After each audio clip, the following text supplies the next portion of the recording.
Hello. आज हम बात करेंगे कि continuous education, knowledge of spiritual principles कितनी इम्पोर्टेंट है और उसकी अवेयरनेस भी कितनी हमारी इम्पोर्टेंट है। हम इसकी बात करेंगे। आज मैं आपको एक एग्ज़ाम्पल बताती हूँ कि मेरी एक फ्रेंड है, उसका लास्ट वीक किसी ने गाड़ी को रिवर्स किया और उसकी बाउंड्री वॉल को तोड़ दिया। अब बाउंड्री वॉल को भी तोड़ दिया और उसमें लाइट फिटिंग्स को भी रैप्चर कर दिया। अब उसका जो कैमरा था उसने रिवर्सिंग कार को तो रिकॉर्ड कर लिया, पर उसकी नंबर प्लेट को रिकॉर्ड नहीं किया। तो अब वो 3-4 दिन से बहुत परेशान है और डेफिनेटली परेशान तो कोई भी होगा, पर अब क्या होगा उसमें। लेट्स टॉक अबाउट कि वो क्या क्या कर सकती थी और कैसे अपनी सिचुएशन को ईज़ कर सकती है।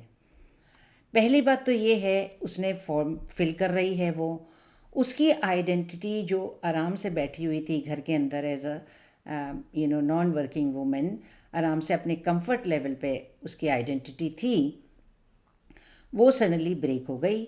अब ना उसको काम करना पड़ रहा है डिटेक्टिव की तरह, तो डोर टू डोर उसको जाके वो पूछ रही है कि किसी आपके कैमरे ने रिकॉर्ड किया क्या, और फिर वो अपने फॉर्म वगैरह फिल कर रही है।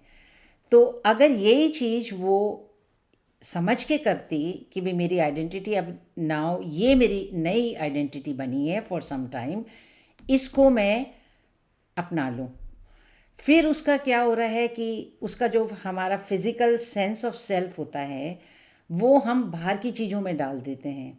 फॉर एग्ज़ाम्पल, हमारी अटैचमेंट अब बाउंड्री वॉल में और उसमें थी, हमारी घर की सराउंडिंग्स में थी, और सडनली हमारी सेंस ऑफ सेल्फ वहाँ से विड्रॉ हो गई है और हम उसको अपने अंदर ले लेते हैं।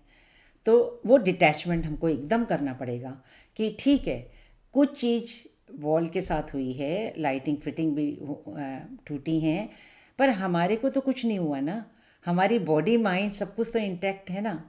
तो ये सोचना चाहिए। फिर क्या होगा, उसकी अटैचमेंट मनी से भी होगी। अब डेफिनेटली वो सोच रही है कि मुझको कॉस्ट आएगी, कॉस्ट तो आएगी। अगेन आप डिटैच करो अपनी मनी को, अपनी सेंस ऑफ सेल्फ को मनी से डिटैच करो और कहो कि जो आएगी वो देख लेंगे, मैं तो सब ठीक हूँ ना। अच्छा, फिर क्या हो रहा है, इमीडिएटली क्योंकि एक्सटर्नल सिचुएशन आती है तो हम प्रिमोडियल प्रिमिटिव मोड फाइट और फ्लाइट में चले जाते हैं। अब फाइट हम हैंड टू हैंड तो कर नहीं रहे हैं आजकल, तो वो फाइट हमारे अंदर एंशियसनेस की तरह आ जाती है और हम फ्लाइट मतलब भाग भी नहीं रहे हैं सिचुएशन से, तो वो हमारे अंदर सैडनेस और डिप्रेशन की तरह से आ जाती है। तो ये भी हम सोच लें कि ये डेफिनेटली एक सिचुएशन थी जो आई, पर हम उसके लिए एंशियस बहुत ज़्यादा ना हो और सैडनेस और डिप्रेशन में भी ना जाएं। तो ये हम डिटैच कर लेते हैं अपने आप को इस इमोशनल स्टेट से।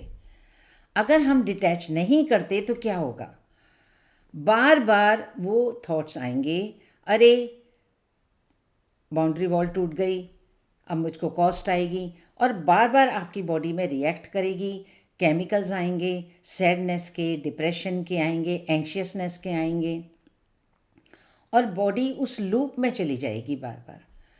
तो हमारी जो वैल्यूबल एनर्जी है हमको भगवान ने दी हुई है, वो हमको इस चीज़ के लिए, इनसिग्निफिकेंट चीज़ के लिए वेस्ट नहीं करनी है।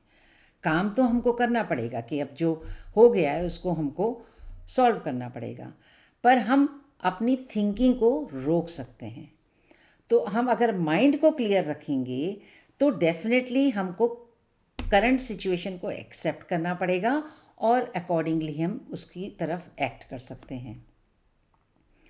और फिर एक बात और है, अगर हमको bigger awareness of the spiritual dynamics हैं तो हम इजीली अपने माइंड को अंडरस्टैंड कर सकते हैं और इजीली हम इस सिचुएशन से डिटैच कर सकते हैं, माइंड को क्लियर कर सकते हैं, and we can focus on the solution. अगर माइंड क्लियर है और अंडरस्टैंडिंग आ गई है तो वो हमारी बॉडी में ईजिली रिफ्लेक्ट हो जाएगी और हम इतने परेशान नहीं होंगे जितने हो रहे हैं। तो इसलिए बहुत इम्पॉर्टेंट है कि ये प्रेशर कुकर टाइप की सिचुएशन को हम अवॉइड करें और थोड़ा सा टाइम अपनी लर्निंग में दें, जिससे हम स्पिरिचुअल प्रिंसिपल को समझें और एक्ट करें at the time of need like this one. Thank you.